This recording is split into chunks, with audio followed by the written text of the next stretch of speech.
So over the past few years, as the photographer and videographer here at Holy Cross Faith Memorial Episcopal Church, I've been documenting our story and our people.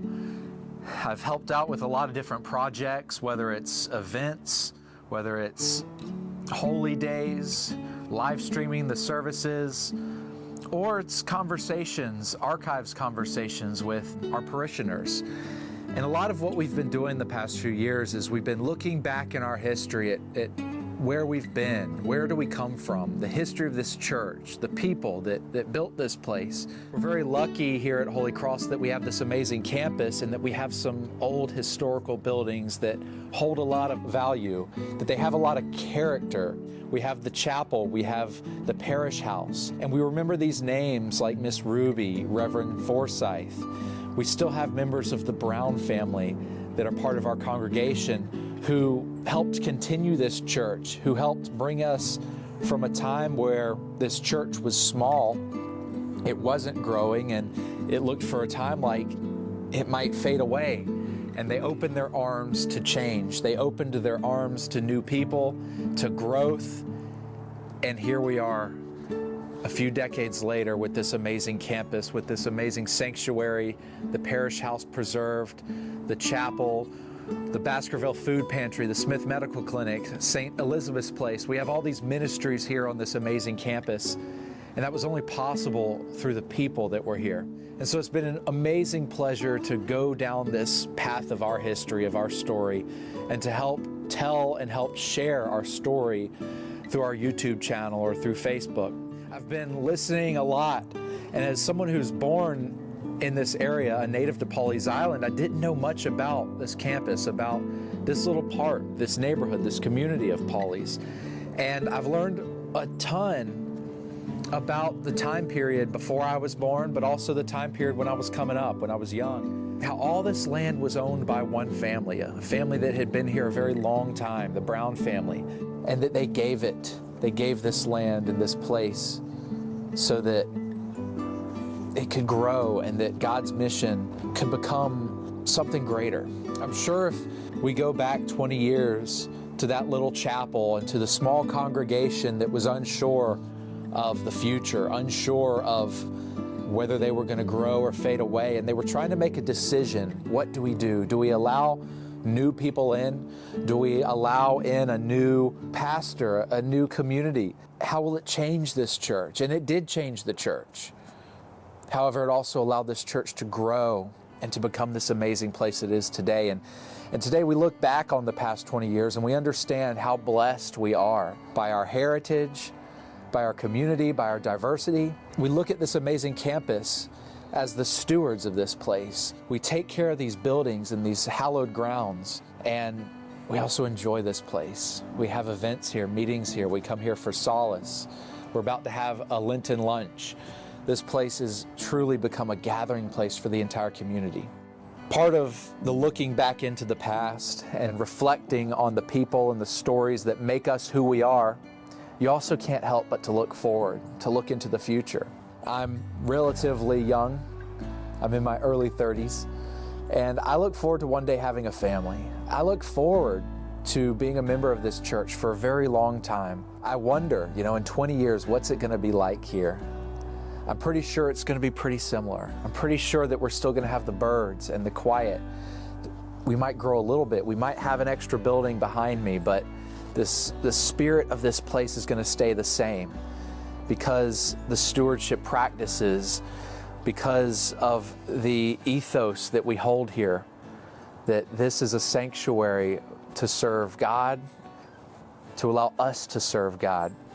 And so I'm thinking a lot about it. What is the future of Holy Cross? What will it be like? And how can I do my part in ensuring that this place stays as special as it is? We do need to grow, but as we grow responsibly, and that we grow making sure that we know where we've come from, that we stay on the path and on this mission that we're set out to do. Past few years, I've grown stronger in my faith as a member here at Holy Cross, being the photographer and the videographer, being the witness to so much that goes on here at church. it's helped me to grow closer to the Lord. I have a lot more satisfaction and also a lot more understanding in my life and my mission and purpose. And part of that purpose is looking forward to this place and thinking about the future of this church, but also the future of Christianity in general. I'm very sad to say that many of my friends are either atheists or agnostic or just don't go to church. We live in a time where many young people don't have the faith that their parents and grandparents had.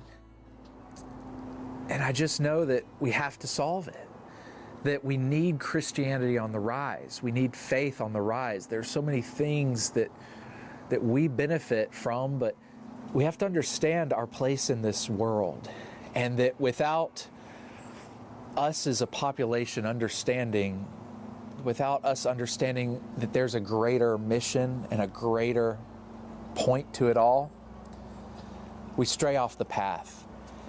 And I think that straying off the path, we see it in our culture. We see it in the world. Right now, there's a lot of strife, a lot of suffering, a lot of drama, a lot of war going on across the globe. And if there's ever been a time where we need more Christianity, where we need a closer relationship with the Lord, it's right now.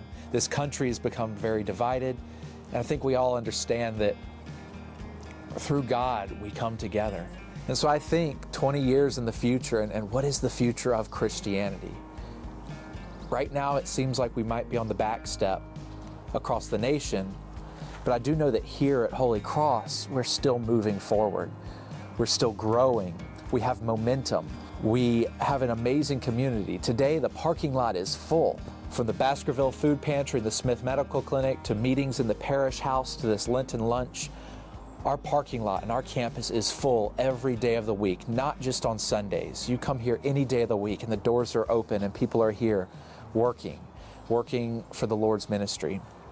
And so I believe that we need to harness this momentum. I believe now is the most crucial time.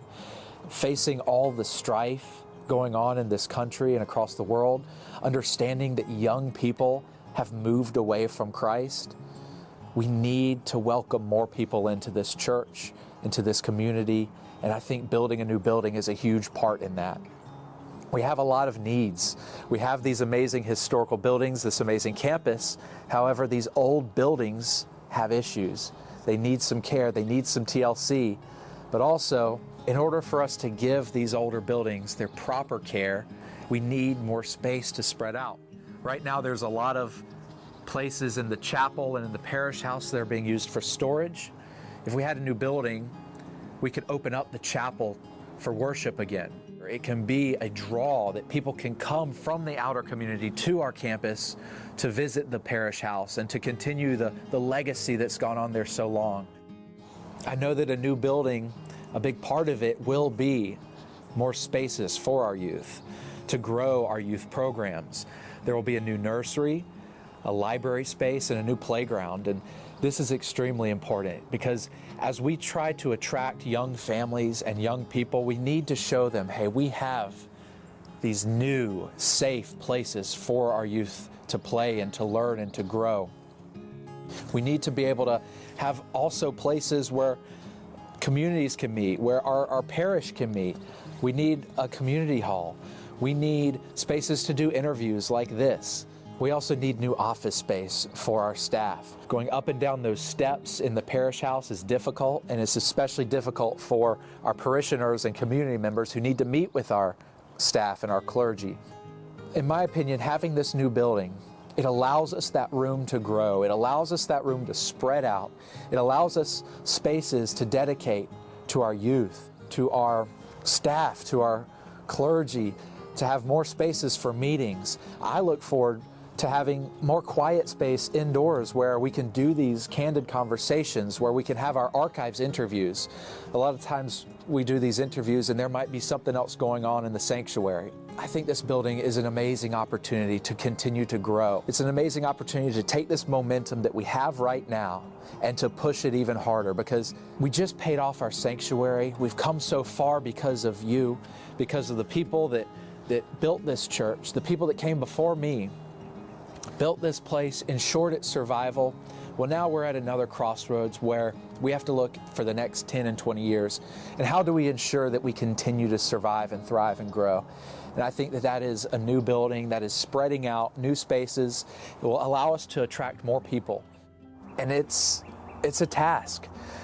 This capital campaign, this season of growth, asking for this potential future, it's a task that has been laid at our feet. But in the future of this church, in the future of Christianity, I think it's an important thing. And so I look forward to this season of growth, this season of momentum. I look forward to helping out in any way I can. And all of these uses, all of these things that this place can be, we all need to visualize, what do we want out of our faith? What do we want out of our work here, out of our efforts, out of our time, and out of our donations? What do we want out of it? Do we want it to stagnate? Do we want it to grow and flourish? It can only be what we put in. And I just talked to Barb today. We had an amazing interview. We walked all around and we looked at all the aspects of the campus, all the garden. And it's people that put in their time. It's not just monetary donations, but they put in their time, taking care of a garden, fixing up a porch or a patio, repainting the building. This is the time that we put into this amazing place. All of it goes in the bucket towards our growth and towards our future. And I'm so excited to be a part of it. And I do hope that we can have a successful season of growing together here at Holy Cross Faith Memorial Episcopal Church. And I will see y'all later.